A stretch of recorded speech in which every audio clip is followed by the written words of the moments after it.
Donc, comme je vous le disais tout à l'heure, la quatrième méthode est un peu borderline. Ah oui, j'en profite pour dire que ici j'avais oublié le prime en dérivant à prime.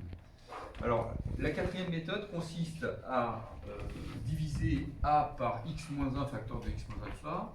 Donc, la division euclidienne de a par x moins 1 facteur de x moins alpha s'écrit, pour alpha différence de 1, a égale x moins 1 facteur de x moins alpha q indice alpha plus r indice alpha, hein, puisque q et r vont dépendre de alpha. On va voir pourquoi on utilise ces notations un petit peu lourdes après, où q alpha, r alpha appartient à r coché x au carré, et le degré de r alpha est strictement inférieur au degré de x moins 1 facteur de x moins alpha, ce qui implique en particulier que r alpha s'écrit a indice alpha x plus b indice alpha. C'est-à-dire que c'est aussi un polynôme affine.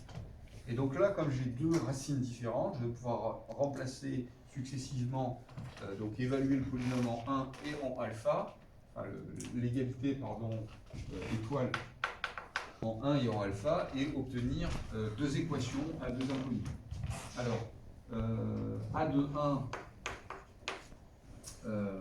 égale r alpha de 1 implique que on obtient une première équation en remplaçant x par 1. Donc on obtient a de alpha plus b de alpha égale 1. Ensuite on a a de alpha qui est aussi égal à r alpha de alpha, d'accord, puisque en remplaçant x par alpha j'obtiens 0 terme. Il me reste donc r de alpha, r alpha de alpha, et ça fait donc a alpha fois alpha plus b alpha égale 1. Égale, pas du tout, égale a de alpha, et je vais laisser a de alpha.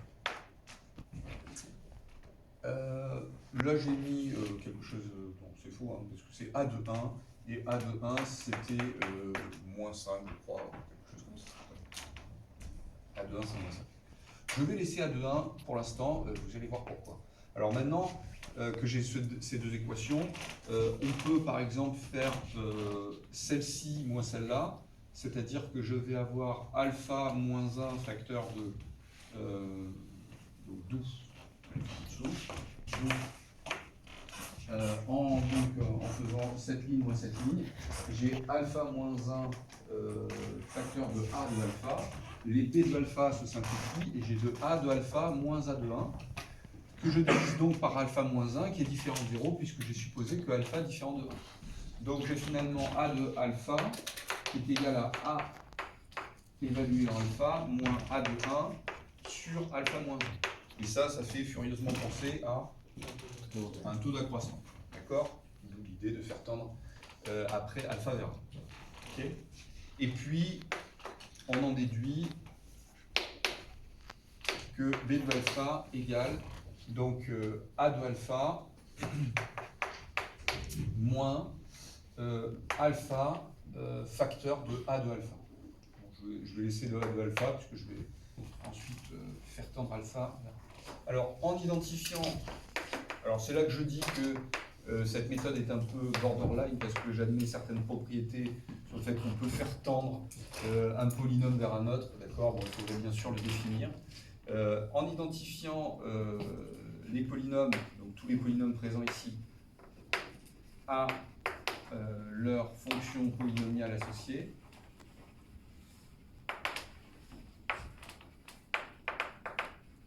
d'accord, qui sont continus, hein, fonction polynomiale c'est infini, eh bien, on peut faire à ce moment-là tendre alpha vers 1. On obtient, alors je dis continu, mais aussi je vais me servir du fait qu'elles sont dérivables, puisque je vais prendre la limite de taux d'accroissement. On obtient donc a de alpha qui tend vers alpha tend vers 1, qui tend vers donc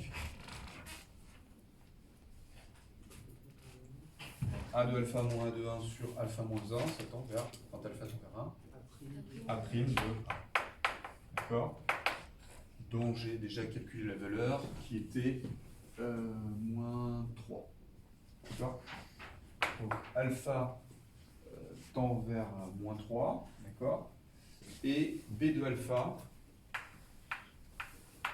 quand alpha tend vers 1, ça tend vers A de 1 par continuité, d'accord?